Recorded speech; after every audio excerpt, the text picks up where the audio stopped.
திருமழிசை சிட்கோ தொழிற்பேட்டை வளாகத்தில் தேங்கிய மழைநீர் 40க்கும் மேற்பட்ட தொழிற்சாலைகளுக்குள்ளும் புகுந்திருக்கிறது. கூடுதல் தகவல்களை செய்தியாளர் பரத்திடம் கேட்கலாம். பரத், அங்க சூழல் எப்படி இருக்கு? தொழிற்சாலைகளுக்குள்ள தண்ணீர் சூழக்கூடிய ஒரு சூழல் இருக்கு, அதை அகற்றக்கூடிய பணிகள் எப்படி இருக்கு? பெஞ்சன் புயல் காரணமாக நேற்று இரவு முதலே கனமழையானது பெய்து வருகிறது. தற்போது கூட மழையானது பெய்து வருகிறது. இந்த சூழலில் தொடர்ந்து மழை பெய்து வருவதால் இந்த பூந்தமல்லி அருகே இருக்கக்கூடிய திருமழிசை சிட்கோ பகுதியில் மழைநீரானது புகுந்திருக்கிறது. ஏறக்குறைய 10க்கும் மேற்பட்ட சாலைகள் இங்கு மூழ்கி இருக்கின்றன. தொழிற்சாலைகளுக்குள்ளும் தண்ணீரானது புகுந்திருக்கிறது. இதனால் இங்க இருக்கக்கூடிய தொழிற்சாலை ஊழியர்கள் பெரிதும் பாதிப்பு உள்ளாகி இருக்கிறார்கள். தண்ணீர் உள்ள புகுந்த காரணமாக இங்க இருக்கக்கூடிய தொழிற்சாலைகள் விடுமுறையும் அளிக்கப்பட்டிருக்கின்றன. தொடர்ந்து இந்த தொழிற்சாலையிலிருந்து தண்ணீரானது வெளியேற்ற மோட்டார்கள் பயன்படுத்தி வந்தாலும் தண்ணீரானது குறைந்தபாடில்லை. தொடர்ந்து மழை பெய்து வரும் காரணமாக இந்த தொழிற்சாலை சுற்றிலும் தண்ணீர் எங்கு பார்த்தாலும் காண முடிகிறது. அதே போன்று இங்கு குறிப்பாக பல்வேறு தொழிற்சாலைகள் இயங்கி வருகின்றன. ஒரு 40க்கும் மேற்பட்ட தொழிற்சாலைகளில் தண்ணீரானது உள்ளே புகுந்திருக்கின்றன. உள்ளே இருக்கக்கூடிய பொருட்களை நனைத்திருக்கிறது. இதனால் இந்த மழையானது இந்த தொழிலாளர்களுக்கு பெரும் அதிர்ச்சி ஏற்படுத்தியிருக்கிறது. விவரங்களுக்கு நன்றி பரத்.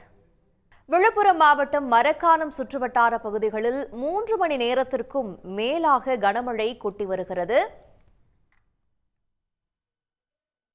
இது தொடர்பாக செய்தியாளர் சிவச்சந்திரன் அளிக்கும் கூடுதல் தகவல்களை பார்க்கலாம். கிராமங்களான கைப்பானைக்குப்பம், எக்கியார் குப்பம், கூனிமேடு உள்ளிட்ட மீனவ கிராமம் பார்த்தீங்கன்னா வயல்வெளி பகுதிகள் தான் தண்ணீரானது தேங்கியுள்ளது. மேலும் அப்பகுதியில் உள்ள மீனவர்களை வருவாய்த்துறையினர் மீட்டு பேரிடர் மீட்பு குழு அந்த கூடத்தில் அவர்களை பாதுகாப்பாக தங்க வைத்துள்ளனர்.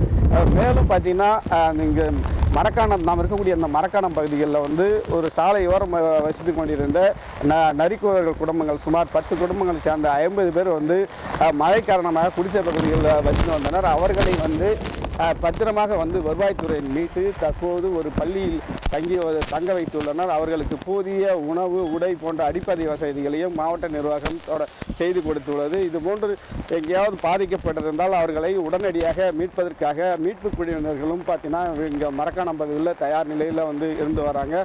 குறிப்பாக சொல்ல போனாலாம் தேசிய பேரிடர் மீட்பு குழுவை சேர்ந்த 30 பேரை கொண்ட குழுவினர்கள் மரக்காணம் பகுதியில் தயார் நிலையில் இருக்கின்றனர். இதே போன்று தமிழ்நாடு பேரிடர் மீட்பு குழுவை சேர்ந்த 24 உறுப்பினர்கள் கொண்ட குழுவினரும் பார்த்தீங்கன்னா விழுப்புரம் மாவட்டம் கோட்டப்பக்கம் பகுதியில் தங்கி அங்கே மீனவ கிராமங்களிலும் ஏதாவது பாதிப்பு ஏற்பட்டால் அவர்கள் உடனடியாக மீட்டு அவர்கள் அந்த சிறப்பு முகாம்களில் தங்க வைக்கும் பணிகளில் ஈடுபட்டு வராங்க.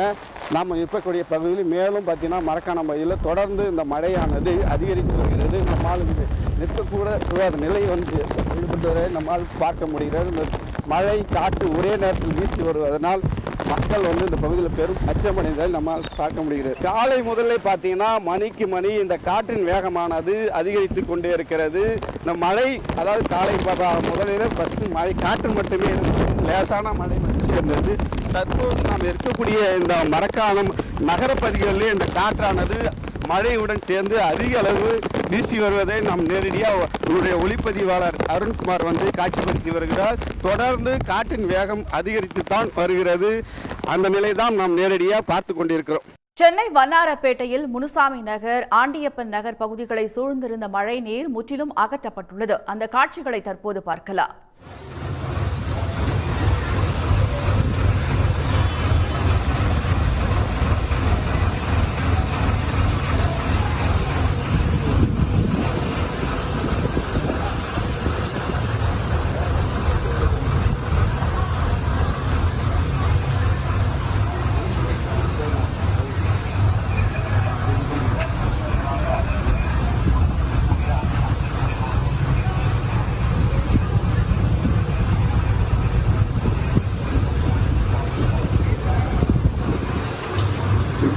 வரவே